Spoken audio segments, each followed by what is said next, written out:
കോഴിക്കോട് പന്നിയങ്കരയിൽ റെയിൽപാളത്തിൽ കല്ലുകൾ കണ്ടെത്തിയ സംഭവത്തിൽ ഒരാൾ പിടിയിൽ. കല്ലായി സ്വദേശി നിഖിലിനെ RPF ആണ് പിടികൂടിയത്. ഇന്നലെ രാത്രി 9:45ഓടെയാണ് വന്ദേ ഭാരത് എക്സ്പ്രസ് പോയപ്പോൾ പാളത്തിലെ കല്ലുകൾക്ക് മുകളിലൂടെ കയറി ഇറങ്ങിയത്. വിവരങ്ങളുമായി മേഘ ചേരുന്നുണ്ട്. മേഘ, ഇതെന്താണ് ഈ കല്ല് കൊണ്ടുവയ്ക്കാനിടയായത്? മറ്റാരെങ്കിലും സഹായം ഉണ്ടായിരുന്നോ? ഏതെങ്കിലും തരത്തിലുള്ള അട്ടിമറി? എന്താണ് പോലീസ് RPF പറയുന്നത്? സിജു, ഇന്നലെ രാത്രി 9:45ഓടെ വന്ദേ ഭാരത് എക്സ്പ്രസ് പാളത്തിലെ കല്ലുകൾക്ക് മുകളിലൂടെ കയറിയിറങ്ങിയിരുന്നു. ഇതേ തുടർന്ന് ലോക്കോ പൈലറ്റ് കോഴിക്കോട് റെയിൽവേ സ്റ്റേഷനിലെത്തി പരാതി പറഞ്ഞതിന് പിന്നാലെ RPF നടത്തിയ പരിശോധനയിലാണ് പന്നിയങ്കര റെയിൽപാളത്തിന് സമീപത്ത് റെയിൽപാളത്തിനുള്ളിൽ തന്നെ കല്ലുകൾ നിരത്തി വെച്ചതായി കണ്ടത്. സമീപത്ത് 4 പേരാണ് ഉണ്ടായിരുന്നത്. ഇവർ ലഹരി ഉപയോഗിക്കുകയായിരുന്നു എന്നതാണ് പോലീസ് പറയുന്നത്.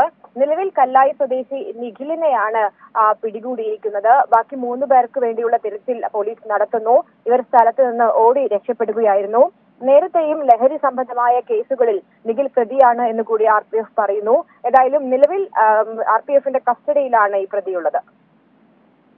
ശരി, കോഴിക്കോട് പന്നിയങ്കരയിൽ റെയിൽപാളത്തിൽ കല്ലുകൾ കണ്ടെത്തിയ സംഭവത്തിൽ ഒരാൾ പിടിയിലായിരിക്കുന്നു. വിവരങ്ങളാണ് മേഘ മാധവൻ നൽകിയത്.